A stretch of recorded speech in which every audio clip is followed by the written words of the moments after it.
Gold, trusted gold buyers. మీరు తాకట్టు పెట్టిన బంగారాన్ని విడిపించి ఈ రోజు ఉన్న మార్కెట్ ధరకు కొనబడను.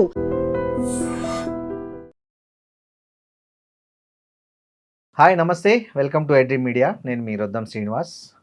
జాతీయ అంతర్జాతీయ విశేషాలు, దేశంలో పరిస్థితులు, బంగారు రేట్లు, యుద్ధాలు, యుద్ధ పరిణామాలు, ఇలాంటి అనేక విశేషాల మీద మనతో ఎప్పుడు తాజా సమాచారంతో అప్డేట్స్ ఇచ్చే ప్రముఖ geopolitical analyst Mandadi Krishna Reddy గారు ఉన్నారు. నమస్తే సార్. నమస్తే శ్రీనివాస్ గారు. సార్ ఏంటి సార్, పాకిస్తాన్ది ఒకటి బాగా వైరల్ అవుతోంది. పాకిస్తాన్ తిరిగి ఆర్మీ చేతుల్లోకి వెళ్ళిపోతుంది. వితిన్ సూన్ పాకిస్తాన్లో మళ్ళీ సైన్యం దాన్ని చేజిక్కించుకునే అవకాశాలు ఉన్నాయనేది ఒకటి వార్త బాగా స్ప్రెడ్ అవుతుంది. అసలు ఏంటి, అసలు పాకిస్తాన్లో ఏం జరుగుతోంది? ఆసిఫ్ మునీర్ ఎవరైతే ఉన్నారో గతంలో ఆర్మీకి చీఫ్గా పనిచేసిన వ్యక్తి, అతను మెల్లమెల్లగా ఇరాన్, అమెరికా, ఇజ్రాయెల్ యుద్ధం మధ్యలో అవును ట్రంప్కు కాస్త సపోర్ట్ ఇస్తూ అవును కరెక్ట్ సహకరించాడు. ఇటు అమెరికాకి ఇటు పాకిస్తాన్ మధ్యలో తిరగడం, ఇరాన్ మధ్యలో తిరగడం ఎంత జరిగింది. అవును, అప్పుడు ట్రంప్తో అతనికి పెరిగినటువంటి సాన్నిధ్యంతో కొంత అమెరికన్ నుంచి కొంత సహాయం పాకిస్తాన్కి అందేటట్టుగా చేయడంలో అతను సక్సెస్ అయ్యాడు. అసలు పాకిస్తానే అవసరం లేదు మాకు, పాకిస్తాన్కు మేము అమెరికాని సాయం చేయమని బిగించుకొని కూర్చున్నటువంటి ట్రంప్ను ఒప్పించి కొంత మేరకి సక్సెస్ అయినటువంటి పరిస్థితి ఏర్పడింది. ఆ అడ్వాంటేజ్ తీసుకొని రెండోది ఏమిటంటే, ఈ మధ్య ఇమ్రాన్ ఖాన్ యొక్క ఆరోగ్యం విపరీతంగా దెబ్బతింది. ఆమె వాళ్ళ భార్య లెటర్లు రాస్తుంది అందరికీ. అసలు ఆల్మోస్ట్ వాళ్ళు చనిపోయినాడు అనేటువంటి వార్త పుకారు రావడం, అతని పొలిటికల్ పార్టీ విపరీతమైనటువంటి వాళ్ళు పరేడ్ చేయడం, రకరకాలుగా ప్రభుత్వానికి వ్యతిరేకంగా స్లోగన్స్ ఇవ్వడం, భారీ ఎత్తున మొత్తం పాకిస్తాన్ మొత్తం టోటల్ ఎక్కడికక్కడ మేము పనిచేయని పరిస్థితి తీసుకొస్తాం అన్నట్టుగా పరిస్థితి సిచ్యువేషన్ క్రియేట్ చేశారు. ఇప్పుడు ఉన్నటువంటి పరిస్థితుల్లో అందరికన్నా ఎక్కువగా పబ్లిక్ మెజారిటీ, పీపుల్స్ మెజారిటీ ఎవరికి ఉంది అంటే ఖచ్చితంగా ఇమ్రాన్ ఖాన్కే ఉంది అనేటువంటి విషయాలు తెలుస్తున్నాయి. కాబట్టి ఇమ్రాన్ ఖాన్ చచ్చిపోతే అసలు మొత్తం రెవల్యూషన్ వచ్చే పొజిషన్ తిరగబడి వచ్చేటువంటి పరిస్థితి ఏర్పడుతుంది. కాబట్టి చావకుండా బతకకుండా అతను ఒకవేళ బయటికి వెళ్ళినా కూడా ఏం మాట్లాడలేని పరిస్థితి ఏర్పడేటట్టుగా అతనికి ఒక రకంగా ట్రీట్మెంట్ అలాంటిది ఇస్తున్నారని రకరకాల వార్తలు గుప్పమంటున్నాయి. ఇది ఒక వైపు జరుగుతుంటే, ఇప్పుడు ప్రభుత్వానికి ఉన్న భయం ఏంటంటే అతను బయటకు వస్తే అతన్ని ఎట్లా చేయాలి, లేదా అతను చనిపోతే ఎలాగా ప్రజల్ని ఎట్లా ఆపాలనేది ఒక పెద్ద సమస్యగా మారింది. ఆర్థిక పరిస్థితులు చాలా ఘోరంగా తయారైపోయినాయి. వాటర్ సోర్సెస్ లేని పరిస్థితి ఏర్పడింది. మన ఇండియా లోపల ఇక్కడ మనం ఏదైతే సింధు నది మనం ఎప్పుడైతే కట్టుదిట్టం చేసామో అక్కడికి వాటర్ రాని పరిస్థితి ఏర్పడింది. దానికి తోడుగా అటు బెలూచిస్తాను వాళ్ళు మేము అని ప్రకటించేసుకునే పరిస్థితి అటువైపు ఏర్పడింది. ఇటువైపున చూస్తే పిఎల్ఓ వీళ్ళు మాకు స్వతంత్రత కావాలి, మాకు అక్కర్లేదు పాకిస్తాన్లో ఉన్నామని వీళ్ళు గట్టిగా, అంటే సమస్యలన్నీ చుట్టుముట్టి అన్ని వైపుల నుంచి చుట్టుముట్టాయి. ఇక పాకిస్తాన్ ప్రభుత్వం పనిచేయలేని పరిస్థితి ఒక రకంగా వచ్చినటువంటి సిచ్యువేషన్లో దాన్ని అడ్వాంటేజ్గా తీసుకొని ఇతని సైన్యం మీద ఉండేటువంటి పట్టు కొంత ఉండడం వల్ల నేను చెప్పినట్టుగా మీరు వింటే ఓకే, లేకపోతే సైన్యం తిరుగుబాటు తీసుకొస్తారని పాకిస్తాన్ బెదిరించినట్టుగా తెలుస్తోంది. దానికి తోడుగా చేసిన పని ఏమిటంటే త్రివిధ దళాలకి ఇతను అధిపతిగా చేశారు. ఇప్పుడు అటు ఆర్మీ కానీ, అటు నేవీ కానీ, ఇటు ఎయిర్ ఫోర్స్ కానీ మొత్తం మూడింటికి త్రివిధ దళాలకి ఇతను అధిపతిగా ప్రకటించారు. నెంబర్ 1, పాకిస్తాన్ రాజ్యాంగంలో కూడా కొంత భాగం అధికారాలు సైన్యానికి ఇచ్చేటట్టుగా మార్పులు తీసుకొచ్చారు. ఈ రెండు వచ్చేసినాయి. ఇప్పుడు రావులపిండి మొత్తం టోటల్గా మొత్తం సైన్యం చేతిలో ఉన్నట్టు పరిస్థితి ఏర్పడింది. కంప్లీట్గా చుట్టుముట్టేశారు. కంప్లీట్గా అసలు సైన్యం ఆలోచన లేకుండా, సైన్యం అనుమతి లేకుండా బయటికి వెళ్ళలేని పరిస్థితి, అధికార ప్రతినిధులు కానీ లేకపోతే పొలిటీషియన్స్ కానీ బయటికి వెళ్ళలేని పరిస్థితులు క్రియేట్ అయిన సిచ్యువేషన్ ఏర్పడింది. ఇది ఒక రావులపిండికే పరిమితం అయ్యేటట్లేదు, మొత్తం టోటల్గా పాకిస్తాన్ అందరికీ ఇది ఆక్యుపేటట్టుగా మొత్తం ఆక్రమించుకునేట్టుగా కనబడుతోంది. సార్ ఇంకోటి, ఇక్కడ భారతదేశంలో చాలా పరిణామాలు జరుగుతున్నాయి. జంజీ ఉద్యమము, జనాల్ఫా ఉద్యమము, విద్యార్థులు రోడ్ల మీదకి వస్తున్నారు, పేపర్ లీకులు, పరీక్షల నియామకాల్లో, ఉద్యోగాల నియామకాల్లో లీకులు అంటూ ఒక రకమైన అలజడి అనేది దేశవ్యాప్తంగా ఎట్నుంచో నుంచి రోజు వస్తుంది. ఇట్లాంటి పరిస్థితుల్లో మొన్న జరిగిన పార్లమెంటుతో సహా ఇప్పటికి కూడా ఎవరైతే అమిత్ షా ఉన్నారో ఆయన చాలా మౌనంగా ఉన్నారు. ఆయన ఏదైనా జరిగితే ఓ ట్రబుల్ షూటర్ లాగా వచ్చి మీడియా మీటింగ్ పెట్టి అది ఇది చెప్పడము చేసేటోడు కదా. ఇప్పుడు ఎందుకు అమిత్ షా మౌనంగా ఉంటున్నారు? ఆయన మౌనం వెనక ఏంటి అసలు తుఫాను? 2 కారణాలు వినబడుతున్నాయి. చెప్పండి. ఒక కారణమేమో చైనా, పాకిస్తాను, బంగ్లాదేశు 3 ఏకమై భారతదేశాన్ని కబలించాలి, భారతదేశం మీద ఒకేసారి యుద్ధం ప్రకటించాలి, అటువైపు చైనా ఆక్యుపై చేస్తూ ఇటు పాకిస్తాను ముందుకు వచ్చి, ఎందుకంటే పాకిస్తాన్ నుంచి మన ఈ మధ్య 10,000 మంది తీవ్రవాదుల్ని ఆల్రెడీ మేము పాకిస్తాన్లో ప్రవేశపెట్టామని చెప్పి ఒక మత ఓకే. బోధకుడు బహిరంగంగా ప్రకటించాడు. 10,000 మంది ఆల్రెడీ రీచ్ అయిపోయారు, ఇండియాలోకి రీచ్ అయిపోయారని. ఓకే. అలాగే బంగ్లాదేశ్ను కూడా దువ్వి ఈ మధ్య బంగ్లాదేశ్ కూడా వీళ్ళు కలుపుకుంటున్నారు. ఇటు బంగ్లాదేశ్, ఇటు పాకిస్తాన్, ఇటు చైనా 3 కలిస్తే దేశాన్ని కబలించడం చాలా సులభమైన పరిస్థితి ఏర్పడుతుంది. దీనికి కానీ ఏంటంటే ముందు అంతర్భాగంగా ఉండేటువంటి సమస్యలు ఏమున్నాయో వీటన్నిటి క్లియర్ చేయాలి. ముఖ్యంగా ఈశాన్య రాష్ట్రాల లోపల చాలా రాష్ట్రాలు పూర్తిగా ప్రభుత్వం మీద వాళ్ళకి అసంతృప్తితో ఉన్నారు. అవును. మణిపూర్ కానీ, త్రిపుర కానీ ఇట్లాంటి చాలా దేశాల్లో విపరీతంగా ఉంది. కాబట్టి వాటిని ముందు చల్లార్చకుండా అటు బోడోలు వాడు ఇప్పుడు ఒక నక్సలైట్ ఉద్యమాన్ని అణచేయగలిగారు. కానీ ఇంకా ఇలాంటి చిన్న చిన్నవి చాలా ఉన్నాయి. ఈశాన్య రాష్ట్రాలు చాలా ఎక్కువగా ఉన్నాయి, ప్రాంతీయ తీవ్రవాదం ఉంది. కాబట్టి వీటన్నిటిని అణచివేసి లేదా వాటితో కాంప్రమైజ్ అయిపోయి ఏదో రకంగా చేయకపోతే ఈ అంతర్గతంగా ఉండేటువంటి ఏవైతే ఉన్నాయో సమస్యలు, ఈ సమస్యలు రేపు పొద్దున శత్రువుకి అది ప్రధాన అస్త్రాలుగా దొరికే అవకాశాలు ఉంటాయి. వీళ్ళు వాళ్ళకి సాయం చేసే అవకాశం ఉంటుంది. అప్పుడు మనం గెలవడం ఇంకా చాలా కష్టం అవుతుందనే ఉద్దేశంతో ఇవన్నీ చుట్టబెడుతున్నాడు, ఇవన్నీ చక్కబెట్టడానికి టైం అంతా ఇస్తున్నాడు.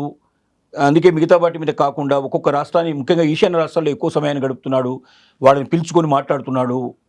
ఈ అశాంతి లేకుండా ముందుగా ఇంటర్నల్ ప్రాబ్లమ్స్ తీసేయడం ఒకటి. రెండోది ఏంటంటే మనకు చిక్నిక్ ఏదైతే ఉందో మొత్తం టోటల్గా కొన్ని ప్లేస్ లోపల ఎక్కువగా శత్రువులు లోపలికి చొరబడడానికి వీలుపడేటువంటి ప్రదేశాల్లో మన సైన్యాన్ని ఎక్కడెక్కడ మోహరించాలి, తర్వాత మనకు ఉండేటువంటి బలం ఎంత ఏమిటని ఇవన్నీ అంచనాలు వేయటం మీద ఎక్కువగా తను ఓము అతని చేతిలో ఉండడం వల్ల ఇక ఓమనే కాకుండా ప్రైమ్ మినిస్టర్ గారి దగ్గర వ్యక్తి అనే ఉద్దేశంతో రక్షణ శాఖ మంత్రి ఉన్నా కానీ ఆ డ్యూటీ కూడా ఏనే చేస్తున్నాడు. ప్రధానమంత్రి కాకుండా ప్రధానమంత్రి బదులుగా ఆయన మొత్తం అందరితో మాట్లాడి రక్షణ శాఖతో కూడా మాట్లాడి దాన్ని కూడా సెటిలైట్ చేస్తున్నాడు అనేది ఒక వాదన వినపడుతుంటే, మరొక వాదన విచిత్రంగా బయటకు వస్తుంది ఏమిటంటే అసలు అమిత్ షాకి మోడీకి మధ్యలో స్ప్లిట్ వచ్చింది.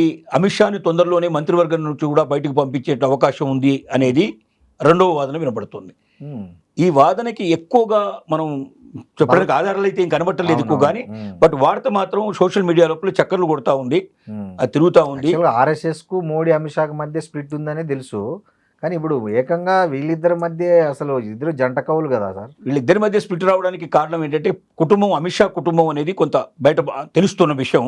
అమిత్ షా కొడుక్కి వాళ్ళకి ఫేవర్ చేయడం కోసం చెప్పి ఈ అంబానీ లేకపోతే మిగతా చోట్ల ఏదైతే వీళ్ళు దాచిపెట్టిన డబ్బు కొంత బీజేపీ ఫండింగ్ కోసం ఏదైతే చేశారో వాళ్ళకి ఫేవర్ చేయడం, ఆ ఫేవర్ బదులుగా వాళ్ళు ఎన్ని లక్షల కోట్లు అవసరమైతే రేపు పొద్దున మీకు ఎలక్షన్స్లో వాటిల్లో సాయం చేస్తానని ఒకరి మధ్యలో ఒకరికి ఉండేటువంటి సంబంధాల్లో కొంత తనకు అనుకూలంగా కొంత దాన్ని మలుచుకొని అది ప్రధానమంత్రికి తెలియకుండా అమిత్ షా చేశాడనేటువంటి ఒక అపప్రద బయటకు వస్తుంది.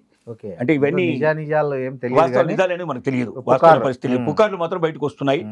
ఏది ఏమైనప్పటికీ అమిత్ షా నెక్స్ట్ ఉండకపోవచ్చు, ఇప్పుడు మంత్రివర్గం మార్పు చేర్పుల్లో ఉండకపోవచ్చు అనేటువంటి మాట బలంగా వినపడుతున్నటువంటి మాట. చాలా పెద్ద సాహసోపేతమైన మామూలు విషయం కాదు. ఒకవేళ వాళ్ళు స్ప్లిట్ అయితే మాత్రం ఇంకా పోగొట్టుకున్నట్టే లెక్క. రైట్ హ్యాండ్ కాదు, బీజేపీ వెళ్ళిపోయింది దేశంలో లేదు. ఇంకా వాళ్ళిద్దరి మధ్య గొడవ వస్తే ఆ రోజు లాస్ట్ డే బీజేపీకి. అది మనకు తెలిసిన విషయం, మరి అది వాళ్ళకి తెలియకుండా ఉండే సవాల్ లేదు. ఇది కాకపోవచ్చని మనం అనుకుంటున్నాం, పూర్తిగా వాస్తవం తెలియదు. పుకార్లను బట్టి మనం వాస్తవం చెప్పడానికి అయితే అవకాశం లేదు. కానీ రెండు మాత్రం వినబడుతున్న మాత్రం వాస్తవం. సార్ ఇంకోటి ఒక ఆశ్చర్యకరమైనది ఏంటంటే సెన్సెస్ ప్రకారము తమిళనాడులో 90% మంది హిందువులు, కానీ అక్కడ ఇప్పటి వరకు బీజేపీ అధికారంలోకి రాలేకపోతుంది. ఏంటి అంటే హిందువులు బీజేపీని నమ్మట్లేదా, లేదా తమిళనాడు హిందువులు చాలా ప్రోగ్రెసివ్ అనుకోవాలా, ఏమనుకోవాలి? విచిత్రమైన విషయం ఏంటంటే 30% వరకు ముస్లిమ్స్ ఉండేటువంటి రాష్ట్రాల్లో బీజేపీ అధికారంలో ఉంది. అవును, 22 రాష్ట్రాలు ఇవాళ ఉన్నటువంటి అధికారం ఉన్నటువంటి రాష్ట్రాలు తీసుకుంటే దాదాపుగా దాంట్లో ఒక 7 రాష్ట్రాలు సుమారుగా ముస్లిం పర్సెంటేజ్ చాలా 20 నుంచి 30% వరకు ముస్లిం పర్సెంటేజ్ ఉండేటువంటి రాష్ట్రాలు ఉన్నాయి. అక్కడ ఘన విజయం సాధించింది. అవును, కానీ 90% హిందువులు ఉన్నటువంటి తమిళనాడు లోపల అనుకున్న సీట్లు కానీ అనుకున్నటువంటి ఓట్లు కానీ రాలే పరిస్థితులు ఏర్పడుతున్నాయి. దీనికి కారణం ఏమిటనేది ఒక పరిశోధనాత్మకం చూస్తే ఒక పరిశోధన చేసి రాసినటువంటి ఒక వ్యాసం లోపల క్లియర్గా నెంబర్ 1 ఏమిటంటే పెరియార్ అనేటువంటి ఒక మహానుభావుడు, అతను కవి, తర్వాత అతను ఒక ఋషిలా కూడా ఆయన భావిస్తారు. ఆయన డిఎంకే పార్టీ స్థాపకుడు. ఆయన 100 సంవత్సరాల క్రితం ఆయన పుట్టి తమిళనాడుని ఒక జాగరూకత తీసుకొచ్చి మనం ద్రవిడులము, నార్త్ ఇండియన్స్ అంతా ఆర్యులకి ద్రావిడులకు మధ్య పడదు, మనకు శతాబ్దాల నుంచి కూడా మనకు కొన్ని వేల సంవత్సరాల నుంచి వాళ్ళకు మధ్యలో మనకు వైరం ఉంది, ఆర్యులు అంటే బ్రాహ్మణులని, ద్రవిడులు అంటే శూద్రులు అనే పరిస్థితి ఉంది. వీటన్నిటిని మీరు దృష్టిలో పెట్టుకొని మనం ఎప్పుడు కూడా ఆర్యులు నమ్మడానికి వీల్లేదు. నార్త్ ఇండియన్స్ మన మీద పత్రం చలాయించే ప్రయత్నం చేస్తారు. నేషనల్ పార్టీస్ని మన రాష్ట్రం లోపల తీసుకొచ్చి వాటిని మన చెంటి మీద పెట్టుకుంటే మన తమిళాన్ని నాశనం చేస్తారు, మన ద్రవిడాన్ని నాశనం చేస్తారు, మన సంస్కృతిని నాశనం చేస్తారు. కాబట్టి ఎట్టి పరిస్థితుల్లో వాళ్ళని రానివ్వకూడదని ప్రజల్ని విపరీతమైన జాగ్రత్త చేశాడు. ఊరు తిరిగాడు. ఆయన చేయనట్టు ప్రయత్నం లేదు. ఆయన ప్రతి ఇంట్లో ఆయన ఫోటో ఉంటుంది. వాటికి కూడా ప్రతి ఇంట్లో ఆయన ఫోటో ఉంటుంది. వాళ్ళు కమ్యూనిస్టులు అయినా ఉంటుంది, వాళ్ళు మామూలుగా వాళ్ళు వేరే ఏ పార్టీ అయినా సరే ఉంటుంది. అన్ని పార్టీలకు సంబంధించినటువంటి ఇళ్లలో కూడా ఆయన ఫోటో కంపల్సరీగా ఉండే పరిస్థితి ఏర్పడుతుంది. ఆయన రాసిన నీతి వాక్యాలు కొన్ని అక్కడ కనబడుతూ ఉంటాయి. స్లోగన్స్ వాళ్ళ స్కూల్ పాఠాల్లో కూడా ఇవాళ ప్రతి పాఠాల్లో కూడా దానికి సంబంధించినటువంటి మొత్తం ప్రైమరీ పాఠాలు అన్నింటిలో వాటి లెసన్స్లో ఉంటాయి. ఆయన 1967 లోపల మనకు డిఎంకే పార్టీని స్థాపించాడు. ఆ తర్వాత ఆయన చనిపోయాడు. తర్వాత కరుణానిధి దాన్ని టేక్ ఓవర్ చేయడం, తర్వాత దాంట్లో ఎంజి రామచంద్రరావు ఇవన్నీ జరిగాయి. ఇది ఆయన చెప్పినటువంటి కారణాలు ఏవైతే ఉన్నాయో తమిళ ప్రజల లోపల అది బాగా విశ్వసనీయంగా ఒక్కొక్కరి నరాలు జీర్ణించుకుపోయింది.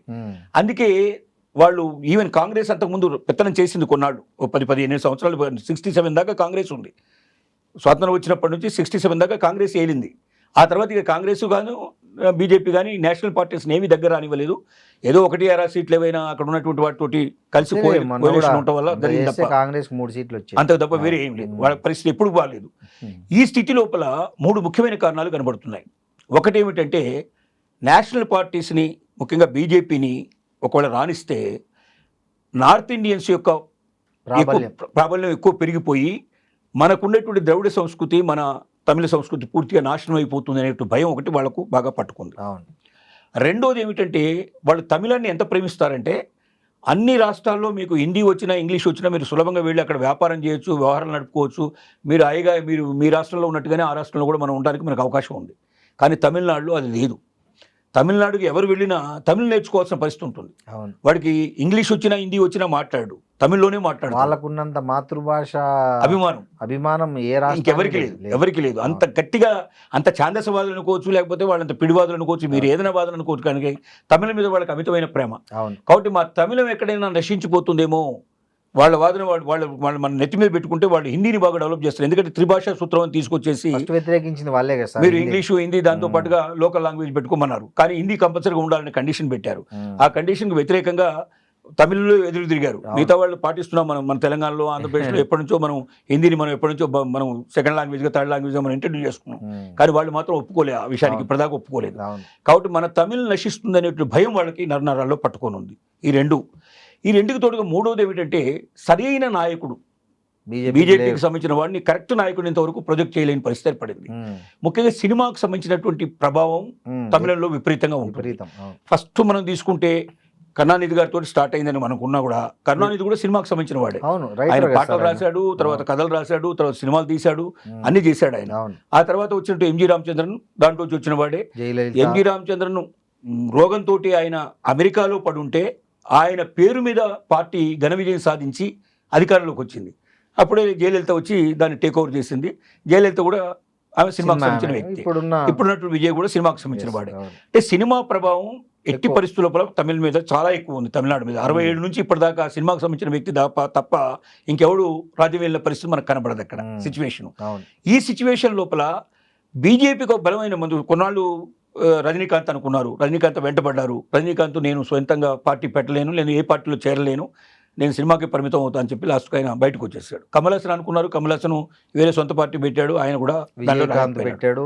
అది ఎట్లా ఈ పరిస్థితి ఏర్పడింది. కాబట్టి ఇప్పుడు సరి అయినటువంటి సినిమా పర్సన్ ఎవరు దొరికితే తప్ప, అంటే సినిమా అనేటువంటి ఒక ఐడెంటిటీ ఇక్కడ జరిగింది కాబట్టి అలా అదే ఫార్ములా ఉంటేనే అక్కడ సక్సెస్ అయ్యే అవకాశం ఉంటుంది అనేది మరొక ఆలోచన. ఈ అన్నిటి ఆలోచనల మధ్యలో ముఖ్యంగా భారతదేశంలో ఎక్కడ లేనని దేవాలయాలు మనకు తమిళనాడులో ఉన్నాయి. టెంపుల్ సిటీగా మనం మదురైని కొలుస్తాం మనం. ఇట్లాంటి చాలా ఉన్నాయి. ప్రాచీన దేవాలయాలు, వేల సంవత్సరాల దేవాలయాలు అక్కడ ఉన్నాయి. భారతదేశం నుంచి మొత్తం అక్కడికి వెళ్తారు, తమిళనాడు చూడడానికి వెళ్తారు. ఇన్ని పరిస్థితులు ఉండి 90% హిందువులు ఉన్నటువంటి ఏరియాలో బీజేపీ సక్సెస్ కాలేదంటే ఆ మంత్రం అక్కడ ఫలించలేని పరిస్థితి ఏర్పడింది.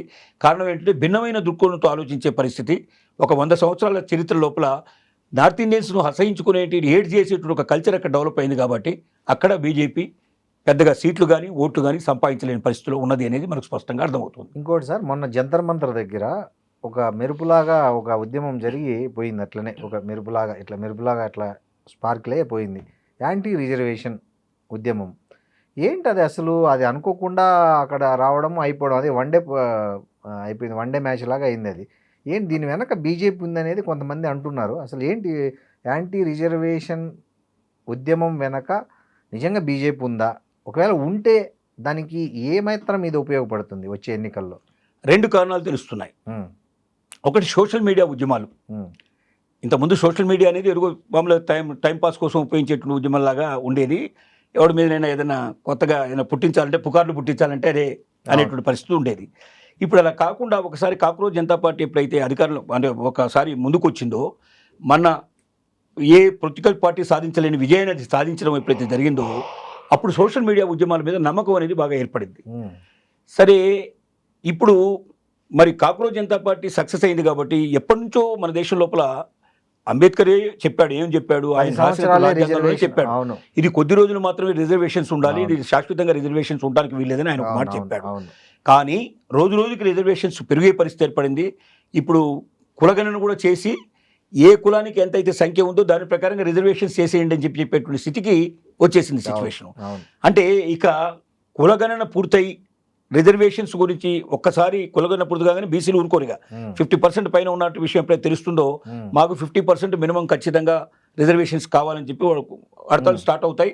దేశం మొత్తం కూడా రిజర్వేషన్స్ మీద మరొక పెద్ద విప్లవం వచ్చే అవకాశం ఉంది. బీసీలు ఊరుకోరు, ఆ పరిస్థితి ఏర్పడుతుంది. నిజం చెప్పాలంటే మోడీ గారు కూడా నిజమైన బీసీ కాడు. ఇంతకుముందు బీసీ ఆయన కులం బీసీలో లేదు. అవును, అది అప్పర్ కాస్ట్ లోనే ఉండేది వాస్తవంగా. తర్వాత ఎందుకు చేర్చారు అంటే బీజేపీ అంతా కూడా అప్పర్ కాస్ట్ సంబంధించింది అనే ఒక ముద్ర పడుతుంది. ఈ టైం లోపల మోడీకి ఒక ప్రత్యేకమైనటువంటి కొంత గుర్తింపు కావాలంటే మనం ఆయన బీసీగా చేర్చాలనే ఉద్దేశంతో దాన్ని తీసుకొచ్చి బలవంతంగా తీసుకొచ్చి బీసీలో చేర్చారు. ఇది జరిగిన విషయం. సో ఇప్పుడు ఏంటంటే ఎందుకు ఈ రిజర్వేషన్ హటావు అనే ఉద్యమం ఎందుకు వచ్చిందంటే ఈ ఉద్యమం ఇవాళ కొత్తది కాదు, ఎప్పటి నుంచో ఉంది వాస్తవంగా. చాలా సార్లు వచ్చింది. మండల్ టైంలో కూడా మండల్ కమండల్ అని దీని గురించి కావాల్సినట్టు వచ్చినాయి. అప్పట్లో బీజేపీ మద్దతు కూడా ఇచ్చింది కదా, మద్దతు ఇచ్చింది వాస్తవంగా. ఇప్పుడు కూడా బీజేపీ అంతా కూడా అప్పర్ క్యాస్ట్ వాళ్ళతోటే ఎక్కువగా అందులో ఉన్న లీడర్స్ అంతా అప్పర్ క్యాస్ట్ వాళ్ళే. దళిత వాళ్ళు లేకపోతే ఇలాంటి మైనార్టీలు కొద్దిగా చూపిస్తారు, పేరుకు చూపిస్తారు తప్ప ఇవాళకి కూడా అది ఆ చేతిలో నడుస్తుంది. ఆర్ఎస్ఎస్ లో ఉండేటువంటి ప్రముఖులందరూ కూడా మొత్తం టోటల్గా వాళ్ళు ఫార్వర్డ్ క్యాస్ట్ నుంచి వచ్చిన వాళ్ళే తప్ప బ్యాక్వర్డ్ క్లాసెస్ ఎవరు లేరు దాంట్లో. కానీ దేశాన్ని చూపించడానికి ఒక ప్రెసిడెంట్ మేము ట్రైబల్ నుంచి తీసుకొచ్చి పెట్టామని చెప్పి రామ్నాథ్ కోవింద్ ఇలాగా ద్రౌపది ముర్మును శాంపిల్స్ కింద చూపిస్తారు అంతే. ఈ బొమ్మల్ని చూపించేసుకుని నడిపించాలంటే ఉద్దేశం వాళ్ళకు ఉన్న పరిస్థితి. ఈ స్థితి లోపల ఈ అప్పర్ కాస్ట్ లిమిట్ను ఎందుకు మనకు సోషల్ మీడియా ఉద్యమాలు సక్సెస్ అవుతున్నప్పుడు మన ఉద్యమం ఎందుకు సక్సెస్ కాదు అని ఒక ట్రైల్ వేశారు. ఈ ట్రైల్లో ఏం జరిగిందంటే విత్ ఇన్ అవర్స్ లోపల 60 లక్షల మంది మొత్తం టోటల్గా దాంట్లో జాయిన్ అయ్యారు. 60 lakhs పీపుల్ మొత్తం జాయిన్ అయ్యారు. 60 lakhs పీపుల్ అంటే అంతకుముందు మీరు ఇది కూడా కాక్రోచ్ జనతా పార్టీ కూడా చూస్తే కూడా 2 crores దాకా వచ్చారు మొత్తం. ఇది 60 లక్షల మంది జాయిన్ అయ్యారు. 60 లక్షల మంది అనేసరికి మన వెనక బాగా పెద్ద ఊపు ఉంది, మనం ఎందుకు చేయకూడదు అని చెప్పి ఒకటి జంతర్ మంతర్ స్టార్ట్ చేశారు. ఇంకోటి దాంతో పాటుగా రాజస్థాన్లో కూడా పెద్ద గొడవలైనాయి దీని మీద, చాలా గొడవలైనాయి. ఒక 15 రోజులు 4 రోజుల పాటు చేసేసిన తర్వాత ఇప్పుడు కొంచెం తగ్గిపోయింది అక్కడ పరిస్థితి. ఇది సహజంగానే ఎప్పటి నుంచో ఉన్నటువంటి ఉద్యమాన్ని తిరిగి మళ్ళీ ఎందుకు మనం బయటకు తీసుకురాకూడదు, సోషల్ మీడియాని అడ్డం పెట్టుకునే ఉద్దేశంతో చేశారు అనేది కాక్రోచ్ జనతా పార్టీ నుంచి డైవర్ట్ చేయడానికి మొట్టమొదటి అంటే ఇది ఒక కారణంగా చెప్తుంటే, రెండో కారణం ఏంటంటే మీరు చెప్పినట్టు మాట ఏదైతే ఉందో బీజేపీయే స్వయంగా దీని వెనక ఖచ్చితంగా మోడీ గారు, షా గారు కూర్చొని ఆలోచించి కాక్రోచ్ జనతా పార్టీని స్ప్లిట్ చేయాలి. స్ప్లిట్ చేయడానికి ఏమిటంటే ఇప్పుడు అభిజిత్ దీప్కే ఏదైతే ఉన్నాడో అతను దళిత్ సంబంధించిన వ్యక్తి, మహారాష్ట్ర దళిత్. మహారాష్ట్ర దళిత్ కాబట్టి ఒకసారి దళితులకి అప్పర్ క్యాస్ట్ ఇద్దరికి మధ్యలో చీల్చుకే తీసుకొస్తే ఆటోమేటిక్గా కాక్రోచ్ జనతా పార్టీకి రెండుగా విడిపోతుంది. రెండోది ఎక్కువగా ఇట్లాంటి వాటిల్లో ఉద్యమాల్లో పాల్గొనే వాళ్ళు, డబ్బులు ఖర్చు పెట్టేవాళ్ళు, స్వయంగా ముందుకు వచ్చేవాళ్ళు, టైం కొంచెం దానికి అవసరమైతే అన్ని పక్కన పెట్టేసేసి కూడా ఇట్లాంటి వాటికి వచ్చేవాళ్ళంతా ఎక్కువ భాగం డబ్బులు బాగా ఉన్నవాళ్ళు, కొద్దిగా దానికోసం ఎక్కువ అమౌంట్ స్పెండ్ చేయగలిగేవాడు, ఇంట్రెస్ట్ ఉండేవాళ్ళే వస్తారు. వీళ్ళల్లో ఎక్కువ మంది ఏంటంటే ఫార్వర్డ్ క్యాస్ట్ వచ్చేవాళ్ళు ఎక్కువ మంది వచ్చే అవకాశాలు ఉన్నాయనేది ఒక అపప్రదో లేకపోతే వాస్తవం మనకు తెలియదు, కానీ అటువైపు చాలా మంది ఆలోచిస్తారు. ఎందుకంటే ఎస్సీ క్యాండిడేట్స్, ఎస్టీ క్యాండిడేట్స్ లాంటి వాళ్ళు అంత డబ్బు ఖర్చు పెట్టడానికి కానీ, అంత టైం ఇవ్వడానికి కానీ ఉండదు. వాళ్ళ జీవితాలు వాళ్ళు కొనసాగించడానికి వాళ్ళ టైం అంతా ఎక్కువ ఖర్చు పెట్టాల్సిన పరిస్థితి ఏర్పడుతుంది. ఇంత లీజర్గా అమానాన్ని సంపాదించిన డబ్బులు తీసుకొచ్చి ఖర్చు పెట్టే పరిస్థితి వాళ్ళకు ఉండదు. కాబట్టి ఒక్కసారి అప్పర్ క్యాస్ట్ వాళ్ళు దీంట్లో ఎక్కువగా స్ప్రెడ్ అయ్యారు. వీళ్ళు ఎక్కువ మంది, 2 కోట్ల మందిలో మోర్ దెన్ ఏ క్రోర్ ఖచ్చితంగా అప్పర్ కాస్ట్ వాళ్ళే ఉన్నారు. కాబట్టి మనం ఈ స్ప్లిట్ తీసుకొచ్చినట్టయితే కాక్రోచ్ జనతా పార్టీ ముక్కలైపోతుంది. ఎందుకంటే దానికి కూడా కారణం ఉంది.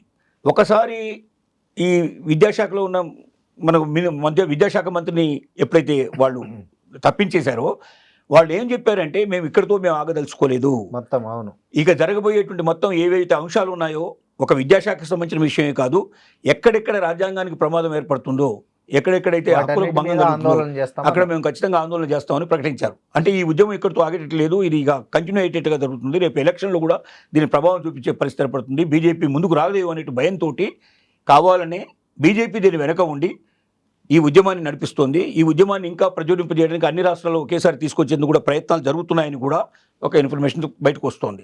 కానీ ఇదే జరిగిన రోజున జరిగేది ఏమిటంటే, అక్కడ కాక్రోచ్ జనతా పార్టీ స్ప్లిట్ అవ్వడం దేవుడికి, కానీ బీజేపీ స్ప్లిట్ అయితే ముందు దేశం లోపల అప్పర్ క్యాస్ట్ మొత్తం ఒకేసారి ఏకమై గందరగోళం చేస్తే ఆటోమేటిక్గా ఎస్సీలు కూడా దీన్ని తిరగబడే పరిస్థితి. అందరూ మైనార్టీలు అందరూ ఆల్రెడీ మైనార్టీలు దూరం అయ్యారు, మిగతా వాళ్ళు కూడా బీజేపీకి ముఖ్యంగా క్రిమిలేయర్ మీద మాత్రం ప్రతి ఒక్కరికి ఒక కన్సర్న్ అయితే క్రిమిలేయర్ మీద ఉండాలి. ఎందుకంటే ఇప్పుడు ఎస్సీ ఎస్టీ లోపల ఈ రిజర్వేషన్ సిస్టమ్ ఐఏఎస్ల పిల్లలే మళ్ళీ ఐఏఎస్లు, ఐపీఎస్ల పిల్లలే మళ్ళీ ఐపీఎస్లు, అది అవుతాయి. మామూలు వాడికి ఎప్పుడు రీచ్ తర్వాత ఇంకో జరుగుతున్నది అంటే, వాళ్ళు పోనీ ఆ స్టేజ్కి వచ్చారు కదా, ఇంకా వేరే ఎస్టీలో పెళ్లి చేసుకుంటారు. అప్పర్ కాస్ట్ కంటే మించి తయారవుతున్నారు. ఇలాంటి పరిస్థితుల్లో క్రిమిలేయర్ మాత్రం తీసేయాలనే మాత్రం ఆలోచన చాలా మంది ఎస్సీ ఎస్టీలో ఉంది, అన్ని వర్గాల్లో కూడా అది ఉంది. ఆ ఒక్కటైనా అది కాక సుప్రీంకోర్టు కూడా ఎన్నోసార్లు ఇంటర్వ్యూ అయ్యి ఎన్నోసార్లు చెప్పింది మాట, కానీ అయినా కూడా పట్టించుకునే పరిస్థితి ఏర్పడింది. బహుశా అయితే గీతే ఏమైనా ఆ క్రిమిలేయర్ సిస్టమ్ ఏమైనా మార్పు వస్తుందని తప్ప ఈ రిజర్వేషన్స్ తీసేయడం అనేది అసాధ్యమైన విషయం. వేళ్ళనుకున్నటువంటి వ్యవస్థల నుంచి అది పోదు, అది మాత్రం వాస్తవం. ఇంకోటి సార్, గోల్డ్ రేట్ మీద పిచ్చ ఈ ఊహాగానాలు జరుగుతున్నాయి. కొంతమంది ఏమంటున్నారంటే అది 8 లక్షలకు కూడా పోవచ్చు వచ్చే 4 ఏళ్లలో, తులం 8.5 లక్ష కూడా కావచ్చు అని కొంతమంది. 4 ఏళ్ళు ఎందుకు, వచ్చే ఫిబ్రవరి నాటికి 2-2.5 లక్ష అవ్వడం ఖాయమని కొంతమంది. అట్లా ఏం కాదు, బంగారం మొత్తం పడిపోయింది, డిమాండ్ పడిపోయింది, అది 1 లక్షకి దిగి వస్తుందని కొంతమంది. వీటిలో ఏది నిజము? అదే ఒకటి ఏదో బెట్టింగ్ జరిగింది అంటున్నారు గోల్డ్ మీద, అదేదో 20 నిమిషాల్లో 2,000 కోట్ల డీల్ జరిగింది ఓ బెట్టింగ్ సంబంధించి అంటున్నారు. ఏంటి ఇంత దీనికి సంబంధించి? గోల్డ్ అనేటువంటిది ప్రపంచవ్యాప్తంగా అనేక రకాల కారణాల చేత పెరగడం కానీ తగ్గడం కానీ జరుగుతుంది. ఏ ఒక్క రీజన్ మీద చెప్పడానికి అవకాశం లేదు. ముఖ్యంగా మనకు తెలిసినటువంటి విషయం ఏంటంటే, డాలర్ రేటు బలంగా ఉన్నప్పుడు, డాలర్ బలంగా ఉంటే గోల్డ్ ఆటోమేటిక్గా పడిపోతుంది, డాలర్ తగ్గిపోతే గోల్డ్ పెరుగుతుంది. ఇది నెంబర్ 1 రీజన్. సెకండ్ రీజన్ ఏంటంటే, మనకు అమెరికన్ ఫెడరల్ బ్యాంక్ యొక్క వడ్డీ రేట్ల మీద ఆధారపడి ఎక్కువగా ఉంటుంది. అమెరికన్ ఫెడరల్ బ్యాంక్ యొక్క వడ్డీ రేట్లు పెరిగితే ఆటోమేటిక్గా బాండ్స్ కొనుక్కుంటారు జనాలంతా, బంగారం కొనరు, వదిలేస్తారు. ప్రపంచ దేశాలన్నీ కూడా అక్కడ బాండ్స్ కొనేస్తాయి, దానివల్ల వచ్చేటువంటి లాభాలు వాళ్ళు పంచుకుంటారు, బట్ అవకాశాలు ఉంటాయి. అది రెండో కారణం. మూడో కారణం వచ్చి ఏంటంటే, మొత్తం ప్రపంచం లోపల అస్థిరంగా ఉందా పరిస్థితి అనేది ముఖ్యం. అస్థిర పరిస్థితులు ముఖ్యంగా మన దాకా మనకు ఇరాన్ యుద్ధం ఏదైతే ఉందో అది ఇప్పటికీ అది సమసిపోయిందని చెప్పేటువంటి పరిస్థితులు లేదు, ఇంకా పెండింగ్లో ఉన్నటువంటి పరిస్థితే. అలాగే అటువైపున రష్యా యుక్రెయిన్ సంబంధించిన యుద్ధం కూడా జరుగుతూనే ఉంది. ఇవన్నీ మామూలుగా జరిగేటువంటి విషయాలే. ఇది అస్థిరతకు ప్రతిబింబం. ఇప్పటికీ హార్ముజ్ జలసంధి పూర్తిగా ఓపెన్ కాలేదు, అన్ని ఓడలు క్షేమంగా బయటకు వస్తాయని నమ్మకం లేని పరిస్థితి ఏర్పడుతుంది. ఒకవైపున అమెరికా మేము అన్నీ తీసేసాం, అందులో ఏమీ లేదు, అంతా క్లియర్ అయిపోయింది, మా హస్తగతం అయిపోయింది అని, అసలు అమెరికాలో ఒక భాగమే హార్ముజ్ జలసంధి, ఇలాంటివన్నీ ప్రకటనలు చేస్తున్నాయి. ఇవన్నీ ప్రగల్భాలే తప్ప వాస్తవం కాదన్నట్టుగా అందరికీ అర్థమయ్యే పరిస్థితి ఏర్పడింది. వీటన్నిటి ప్రభావం కూడా గోల్డ్ మీద కొంత ఉండేటువంటి పాసిబిలిటీస్ ఉన్నాయి. తర్వాత లోకల్ ట్యాక్సెస్ మీద కూడా ఆధారపడి ఉండే పరిస్థితులు ఉంటాయి, సిచ్యువేషన్స్. ఇలాంటి అనేక రకాల కారణాలు దీంట్లో ఉన్నాయి. ఇప్పుడు 2 వర్గాలుగా చీలిపోయింది. ప్రపంచంలో ఉండేటువంటి మొత్తం ఎవరైతే గోల్డ్ నిపుణులు ఉన్నారో 2 వర్గాలుగా చీలిపోయినారు. ఒక వర్గం చెప్పేది ఏమిటంటే, గోల్డ్ రేటు 1,31,000 వరకు దిగిపోయే అవకాశం ఉంది ఈ ఇయర్ ఎండింగ్ లోపల అనేది బెట్ కాసేటువంటి స్థితికి వచ్చేసారు. ఏది 24 క్యారెటా మీరు చెప్పేది? 24 క్యారెట్స్. ఓకే. 24 క్యారెట్స్ మీద మనం ఎప్పుడు మనం చెప్పేటువంటి రేట్ అన్ని కూడా 24 క్యారెట్స్ మీద ఉంటాయి మనకు. అది మనకు ఎందుకంటే 22 క్యారెట్స్ మనకు ఆర్నమెంట్స్కి ఉపయోగపడుతుంది తప్ప లేదు దాని లోపలే. కాబట్టి ఇది స్వచ్ఛమైన గోల్డ్కే చెప్తారు. ఓకే. ఇంకా రెండవ వాదన ఏం కనపడుతుంది అంటే 2026 ఎండింగ్ డిసెంబర్ లోపల ఖచ్చితంగా 2 లక్షల మార్కు దాటిపోతుంది అనేటువంటి వర్గం రెండో వర్గం తయారైంది. ఈ లోపల ఒకటి ఏం జరిగిందంటే అమెరికా లోపల ఈ గోల్డ్కు సంబంధించినటువంటి పెద్ద ఈ బాండ్స్ కొనేటువంటి వాళ్ళు ఎవరున్నారో ఈ బాండ్స్ లోపల ఒకరు దాదాపుగా 2,000 కోట్లు సుమారుగా గోల్డ్ మీద పెట్టుబడి పెట్టడం జరిగింది. 2,000 కోట్లు పెట్టాడు పెట్టుబడి. అతను బెట్టింగ్ కాశాడు. ఎవరిని బెట్టింగ్ కాశాడు? దీని రేటు ఒకవేళ పెరక్కపోతే డిసెంబర్ పడిపోకపోతే అని లేదా పెరిగితే అనేది ఇద్దరు ఫ్రెండ్స్ వాళ్ళు బెట్లు కట్టుకున్నారు. ఇతను ఏం చేశాడు తెలివిగా, ఒకవైపున ఇతనికి గోల్డ్ బాండ్స్ ఉండగానే ఒక 1,400 కోట్లకు పైగా ఉండేటువంటి మరొక వేరే ఇంకో ఇన్వెస్ట్మెంట్లో కూడా అతను పెట్టుబడి పెట్టాడు. ఈ రెండింటిని ఒకదానికి కూడా కంపేర్ చేసుకొని చూసుకునే పద్ధతిలో అంటే ఒక దాంట్లో నష్టపోయిన ఇంకో దాంట్లో లాభం వచ్చేట్టు పరిస్థితి పడుతున్నాయి. అతను దీనికి సంబంధించినవే గోల్డ్ సంబంధించింది ఇంకొక బాండ్లలో పెట్టాడు. అది ఈ రెండింటి మధ్య డిఫరెన్స్లో ఏమైందంటే కొంత తగ్గి కొంత పెరిగి రెండింటి మధ్యలో 500 కోట్ల రూపాయలు 541 కోట్ల రూపాయలు అతను వితిన్ 20 అవర్స్లో 20 గంటల లోపల 541 కోట్ల రూపాయలు అతనికి లాభం వచ్చింది.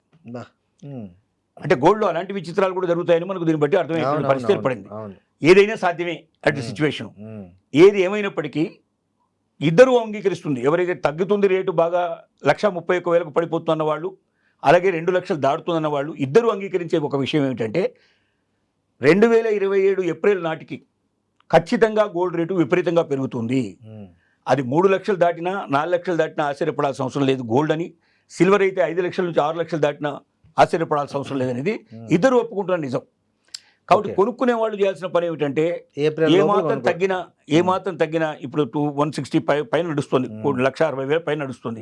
అది 1,50,000 తిరిగి ఒకవేళ దిగితే మాత్రం కొనుక్కోండి ఖచ్చితంగా. ఇంకా తర్వాత అంతకన్నా మంచి ఛాన్స్ అయితే మీకు దొరకదు. ఒకవేళ అమ్ముకోదలుచుకున్న వాళ్ళు ఇప్పుడు అమ్మకండి. ఎందుకంటే ఇద్దరు అంగీకరిస్తున్న విషయం ఏంటంటే 2027 ఏప్రిల్ నాటికి విపరీతంగా పెరుగుతుంది అంటున్నారు. మీరు ఇప్పుడు అమ్ముకుంటే వచ్చేటువంటి మీకు ఏమి లాభం ఉండదు. మీరు అప్పుడు అమ్ముకుంటే మాత్రం విపరీతమైన లాభం ఉండే అవకాశం ఉంది. గోల్డ్ కొనలేని వాళ్ళు, మిడిల్ క్లాస్ వాళ్ళు ఎవరైతే ఉన్నారో, ఇంకా ఎవరైతే తక్కువగా ఉన్నవాళ్ళు ఉన్నారు, పేదవాళ్ళు ఎవరు ఉన్నారో, మీరు సిల్వర్ కొనండి. మీరు వెండి కొంటే చాలా చీప్లో వస్తుంది, చాలా తక్కువ ధర. ఈ తక్కువ ధర ఉండేటువంటి వెండి మీద మీరు ఆధారపడితే మీకు డెఫినెట్గా వెండి ధర బంగారం కన్నా ఎక్కువ పెరుగుతుంది అంటున్నారు కాబట్టి మీకు అందుబాటులో ఉంటుంది. ఇది మీరు తులం కొంటే 1,60,000. అదే మీరు 10 గ్రాములు అక్కడ కొంటే మీకు ఎంత చాలా కొన్ని వేల మీద 20,000 సార్. అంతే, చాలా తక్కువ రేట్లో వచ్చేస్తుంది. 2,60,000 ఇవాళ నడుస్తుంది అనుకోండి కిలోకి 1000 గ్రాములకి 2,600 మీకు అట్లా దాంట్లో మీకు 10 గ్రాములు వచ్చేస్తుంది. 10 గ్రాములు మీకు అంత తక్కువలో ఉంటుంది. కాబట్టి కొద్దిగా కొని పెట్టుకోండి. మీరు వెండి కొని పెట్టుకోండి. వెండిని మళ్ళీ మీరు కావాలనుకుంటే తిరిగి అమ్మొచ్చు, బ్యాంకుల్లో తాకట్టు పెట్టొచ్చు. ఇప్పుడు ఈవెన్ ముత్తూట్ ఫైనాన్స్ లాంటి వాడు కూడా తాకట్టు పెట్టుకునే అవకాశం కల్పించారు. కాబట్టి అన్ని రకాలుగా ఉంటుంది. కాబట్టి మిడిల్ క్లాస్ వాళ్ళు ఎవరినో చూసి మీరు వాతలు పెట్టుకునే పరిస్థితి రాకుండా, మీరు బంగారం మీద ఆలోచించకుండా బంగారాన్ని పక్కన పెట్టేసేసి వెండి కొనుక్కోవడం మొదలు పెట్టండి.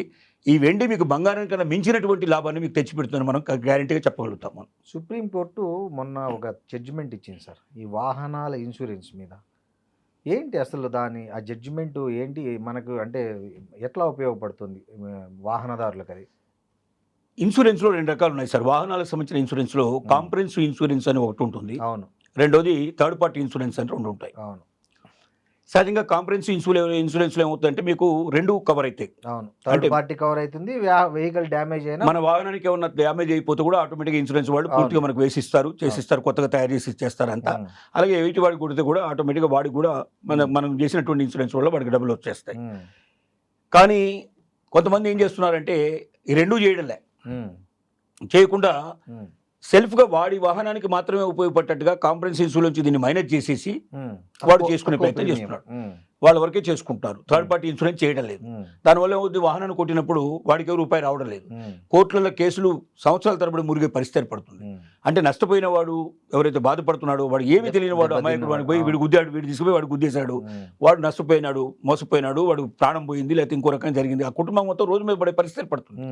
కాబట్టి థర్డ్ పార్టీ ఇన్సూరెన్స్ కంపల్సరీగా ఉండాలి. Hmm. థర్డ్ పార్టీ ఇన్సూరెన్స్ లేకపోతే ఎట్టి పరిస్థితుల్లో బండ్లు రోడ్డు మీద తిరగడానికి వీల్లేదు అనేది ఒక సుప్రీంకోర్టు ఇచ్చిన జడ్జిమెంట్లో 2 క్లారిటీ ఇచ్చింది. ఓకే. ఒకటేమి ఇచ్చిందంటే ఈ వాహనాలకు సంబంధించిన నెంబర్ ప్లేట్లు ఏవైతే ఉంటాయో Hmm. ఈ నెంబర్ ప్లేట్లని ఐడెంటిఫై చేసేటువంటి మీకు సాఫ్ట్వేర్ వచ్చింది ఇప్పుడు. Hmm. ఈ సాఫ్ట్వేర్ని ఉపయోగించి Hmm. సీసీ కెమెరాల ద్వారా Hmm. ప్రతి వాహనాన్ని Hmm. ప్రతి ఎక్కడెక్కడైతే ఇది మెయిన్ జంక్షన్స్ ఉన్నాయో Hmm. అన్ని చోట్ల ఐడెంటిఫికేషన్ చేసుకునే పద్ధతి పెట్టేసి Hmm.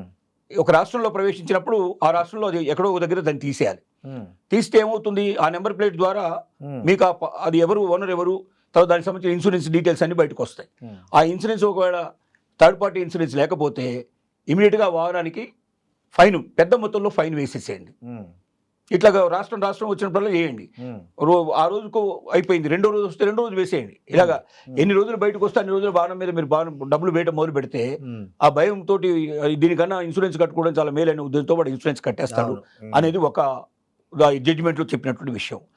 రెండో విషయం ఏంటంటే దీని లోపల పెట్రోల్ కొట్టించడం దగ్గరికి పోయినప్పుడు కూడా ఇది ఉండాలా. థర్డ్ పార్టీ ఇన్సూరెన్స్ చూపిస్తేనే, అది వ్యాలిడ్ అయితేనే Hmm. దాన్ని మీరు ఫోటో కాపీ తీసుకొని, మీరు అవసరమైతే ఫోన్లో మీరు ఫోటో కాపీ తీసుకొని మీరు వాడికి పెట్రోల్ పోయండి, లేకపోతే పెట్రోల్ పోయడానికి వీల్లేదు. Hmm. ఏదైనా వాహనం లోపల పెట్రోల్ పోసినట్టుగా ఇన్ఫర్మేషన్ ఉంటే అరెస్ట్ చేసేటువంటి పరిస్థితులు కూడా క్రియేట్ చేయాలి. బో. ఇవి చేసినప్పుడు మాత్రమే దేశం లోపల మొత్తం టోటల్గా Hmm. వస్తాయి. Actually more than 50% vehicles Hmm. Third party insurance లేవు. Hmm. మోర్ దెన్ 50% వెహికల్స్ ఇండియాలో లేవు లేవు. Correct. వాస్తవం. అంటే వీళ్ళు చేసేటువంటి రోజుకేమో మనకు యాక్సిడెంట్లు ఎక్కువైపోతున్నాయి, Hmm. జనం ఎక్కువ మంది చచ్చిపోతున్నారు, వాళ్ళకి అందాల్సినటువంటి సాయం అందకపోవడం వల్ల కనీసం హాస్పిటల్ ఖర్చులు కూడా వాళ్ళే సొంతంగా పెట్టుకోవాల్సి వస్తుంది. అంటే ఎవడో వచ్చి గుద్దిపారేస్తే Hmm. వాడు హాస్పిటల్ ఖర్చులు పెట్టుకొని Hmm. మళ్ళీ లాయర్ ఖర్చులు పెట్టుకొని వాడు కోర్టుకి వెళ్ళి 10 ఏళ్ళు 15 ఏళ్ళు వాడు కష్టపడి చివరి సాధించుకోవాల్సిన పరిస్థితులు ఏర్పడుతున్నాయి. ఇది అన్యాయం, ఇది అక్రమం. కాబట్టి సుప్రీంకోర్టు దీని మీద చాలా సీరియస్ అయింది. ఈ 2 పద్ధతులు చెప్పింది. 2 పద్ధతుల ద్వారా మీరు కంట్రోల్ చేయొచ్చు, 100% దీన్ని సాధించవచ్చు. మీరు వితిన్ 6 monthsలో 1 yearలో మీరు సాధించే అవకాశాలు ఉన్నాయి. ఇది వెంటనే ప్రభుత్వాలు అమలు చేయాలని చెప్పి ఇచ్చింది. కానీ ఎంతవరకు అమలు చేస్తాయనేది మనం చెప్పలేము. సార్, ఇంకోటి పోస్ట్ ఆఫీస్లో మంత్లీ ఇన్కమ్ వచ్చేది ఒక స్కీమ్ ఉందంట.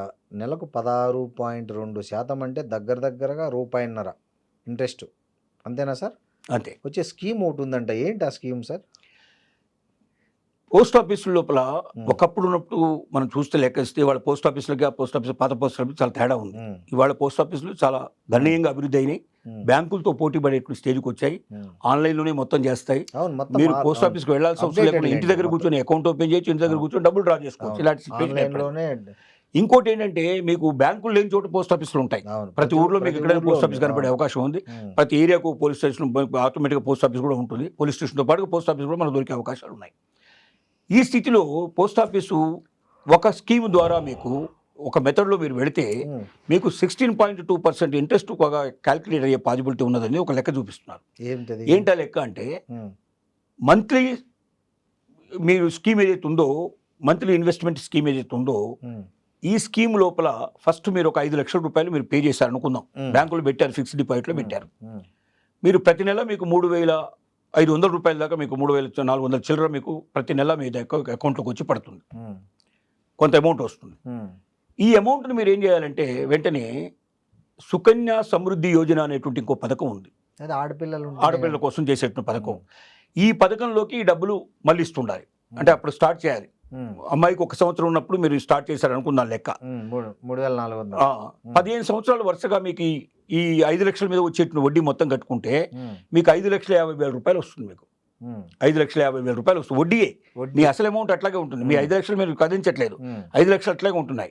వచ్చిన వడ్డీ మొత్తం కలిపి 15 ఏళ్లలో మీకు 5,50,000 రూపాయలు వస్తుంది. అమ్మాయికి 15 ఏళ్ళు వస్తున్నాయి అప్పటిదాకా. 22 సంవత్సరాలు వచ్చేదాకా దాన్ని అట్లాగే ఉంచితే 22 సంవత్సరాల దాకా వచ్చేట్టు, అంటే ఇంకా 7 ఏళ్ళు అమ్మాయికి 22nd ఇయర్ లోపల దాన్ని విత్డ్రా చేసుకోవచ్చు. విత్డ్రా చేసుకున్నప్పుడు మీ చేతికి ఎంత వస్తుందంటే 17 లక్షల రూపాయలు మీ చేతికి వస్తుంది. ఓకే. అంటే దాదాపుగా మీకు 16.2% ఇంట్రెస్ట్ మీకు క్యాల్కులేట్ అవుతుంది లెక్క. అదేలే, 5 లక్షలకు 17. మళ్ళీ మీ 5 లక్షలు మీకు సేఫ్గా ఉంటున్నాయి. ఈ 17కి అది అడిషనల్. ఇది ఏ బ్యాంకులోనూ అసలు ఏ ప్రభుత్వం దాంట్లోనూ ఇది సాధ్యమయ్యే పని కాదు.